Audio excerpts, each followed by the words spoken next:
आदरणीय सुनने वालों, केकई ने भरत को कहा, बेटा, राम तो वनवास चला गया है, उसके साथ लक्ष्मण और सीता भी वनवास चले गए हैं।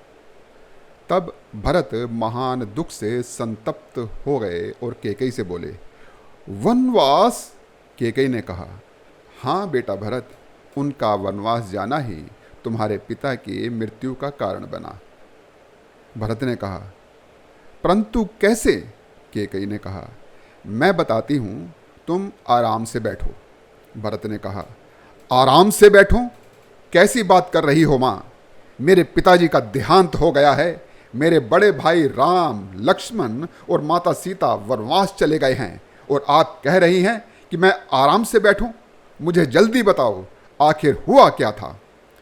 केकई ने कहा, मैं कह रही हूं ना, तुम बैठो तो मैं बताती हूं।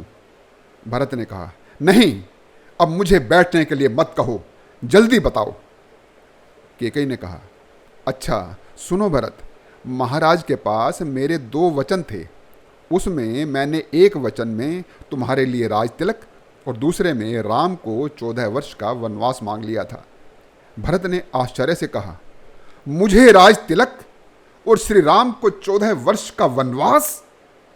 केकई ने कहा, हाँ बेटा, और अपने पिता के वचनों को पूरा करने के लिए राम वनवास जाने लगा तो लक्ष्मण और सीता भी उसके साथ चले गए।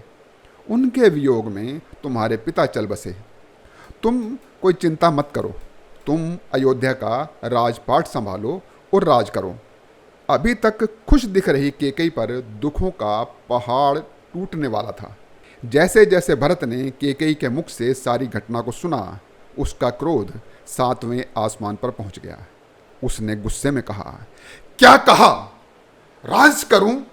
जिस राज में मेरे भाई भाभी वनवास काट रहे हैं, उस राज्य का राजपाट संभालूं? तुम्हारा दिमाग खराब हो गया है क्या? ऐसे राजपाट को मैं ठोकर मारता हूं।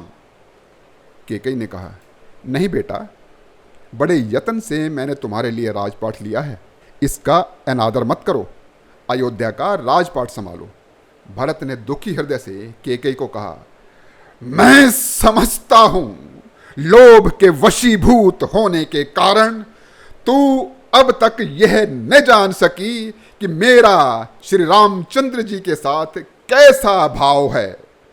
तूने राज्य के लोभ में इतना बड़ा अनर्थ कर डाला है कि यह संसार मुझे लोभी और लालची समझेगा। हे विधाता, यह क्या हो गया? रानी केकई, मुझे जन्म देने से अच्छा होता कि तू बांझ ही होती। कम से कम मेरे जैसे कुल कलंक का जन्म तो नहीं होता। ऐसे वर मांगने से पहले तेरी जीभ कट कर गिर क्यों नहीं गई? कौशल्या माता और सुमित्रा माता के पास मैं क्या मुंह लेकर जाऊंगा? अपना मनहूस चेहरा उन्हें कैसे दिखाऊंगा? केकई ने कहा, भरत बेटा, ये सब मैंने तुम्हारे लिए किया है। भरत ने कहा, मेरे लिए किया है और मेरे माथे पर कलंक लगा दिया है। केकई, मेरे भाग्य की विडंबना तो देख। जिस कुल में श्री राम का जन्म हुआ, उस कुल में जन्म लेने का सौभाग्य प्राप्त हुआ, परंतु मेरा जन्म तेरी कलंकित कोख से हुआ है। मैं परमात्मा को साक्षी मानकर तुम्हारा त्याग करता हूं। आज के बाद तुम्हारा चेहरा कभी नहीं देखूंगा और ना ही कभी तुम्हारे इस महल में आऊंगा। इतना कहकर भरत माता कौशल्या के पास चला गया। केकई वहां सन्न खड़ी रह गई। अभी तक जो उसने किया था वह सब कुछ धरा का धरा रह गया। अब उसे एहसास हो रहा था कि उसने मंथरा की बातों में आकर क्या अनर्थ कर दिया है। भरत कौशल्या के पास जाकर उन्हें सांत्वना देने लगा। गुरु वशिष्ठ की आज्ञा से भरत ने पूरे विधि विधान से अपने पिता की अंत्येष्टि क्रिया संपन्न की। राज परिवार ने बार बार भरत को राजपाट संभालने का आग्रह किया। उसने हर बार राज्य लेने से इनकार कर दिया। उसने कहा, ये राज्य मेरा नहीं है, श्री राम ही इस राज्य के अधिकारी हैं। वो मुझसे प्रेम करते हैं, वो मेरा कहना अवश्य मान जाएंगे। मैं स्वयं वन जाऊंगा और उन्हें मनाकर ही लाऊंगा। और वो श्री राम को मनाने के लिए माता कौशल्या और सुमित्रा को साथ लेकर चित्रकूट जाने की तैयारी करने लगा। उनके साथ केकई भी चलने लगी तो भरत ने केकई की ओर से दृष्टि हटाकर माता कौशल्या से कहा, माता, राज रानी महारानी केकई से कह दीजिए कि उसे यहीं रहना होगा। राज सुख छोड़कर वो हमारे साथ वन नहीं जा सकती।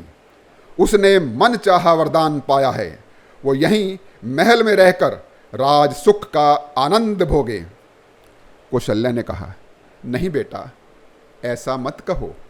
अपनी माता की दशा को देखो, उसे अपनी गलती का एहसास हो गया है। वो पश्चाताप की अग्नि में जल रही है, उसे भी हमारे साथ चलने दो। और कौशल्या ने केकई का हाथ पकड़कर उसे अपने साथ ले लिया। पूरा राजपरिवार, गुरु वशिष्ठ और कुछ मंत्री भरत के साथ चल पड़े। आने जाने में कुछ दिन लगने वाले थे तो उन्होंने अपने साथ कुछ सहायकों को भी ले लिया। इस तरह पूरा दल बल भरत के साथ चल दिया। श्रृंगवेरपुर पहुंचकर भरत ने निषाद राज को देखकर अपने रथ का त्याग कर दिया और श्री राम के मित्र राजा गू से बड़े प्रेम से मिले। फिर भरत प्रयाग पहुंच गए।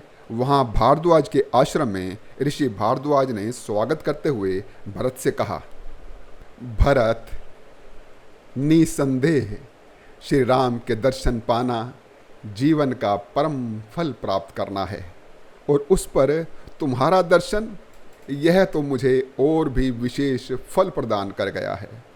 आज तुम्हें अपने बीच उपस्थित पाकर हमारे साथ तीर्थराज प्रयाग भी धन्य हो गए हैं।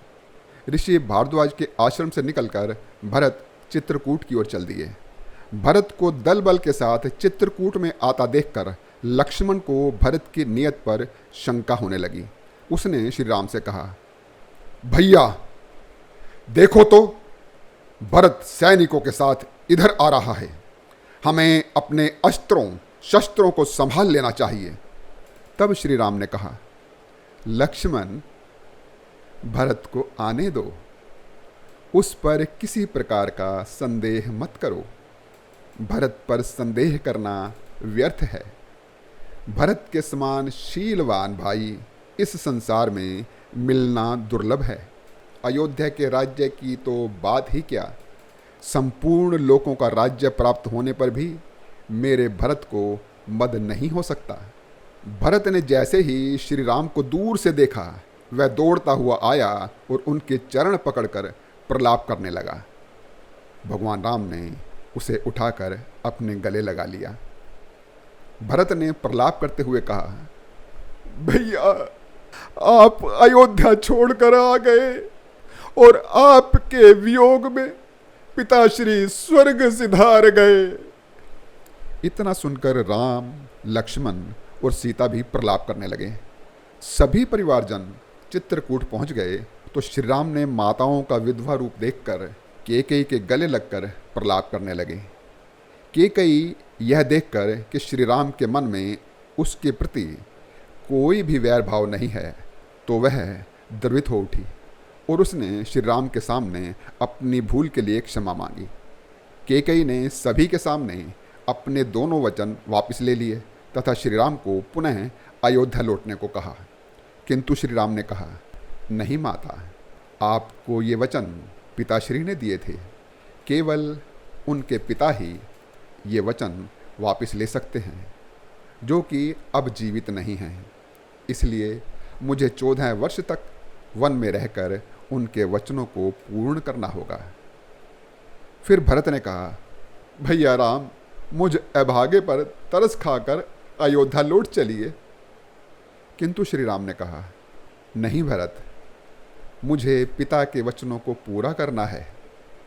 तुम्हारे ऊपर भी अपने पिता के वचन को पूरा करने का दायित्व है, इसलिए तुम्हें मेरे लौटने तक अयोध्या का राजपाट संभालना होगा। श्री राम के निश्चय को देखकर भरत ने राम से कहा, उचित है भैया, आपकी आज्ञा से मैं अयोध्या का राजपाट संभालता हूँ। आप अपनी चरण पादुका मुझे दे दीजिए। अयोध्या के राज सिंहासन पर मैं आपकी चरण पादुका रखूँगा, मैं उस पर कभी नहीं बैठूँगा। राम ने अपनी चरण पादुका भरत को दे दी और भरत ने चरण पादुका अपने मस्तक पर रख ली और अयोध्या लौट आए।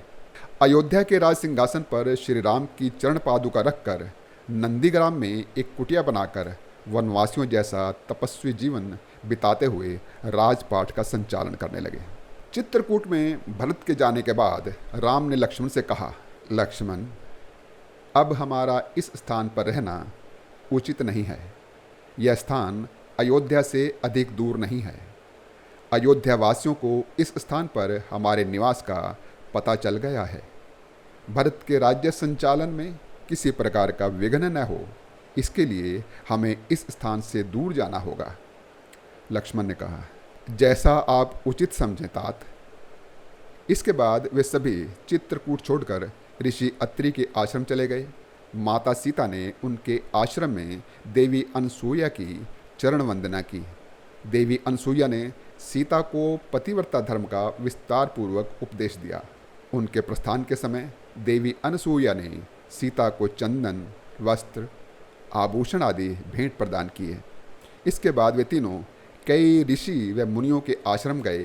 उन सब के दर्शन व आशीर्वाद पाकर वे गोदावरी नदी के तट पर पंचवटी में कुटिया बनाकर रहने लगे। मर्यादा पुरुषोत्तम श्री राम की आगे की कथा मेरी अगली वीडियो में। राम कथा सुनने के लिए आपने मेरा चैनल सब्सक्राइब नहीं किया है तो कर लीजिए। बोल सियावर रामचंद्र की जय।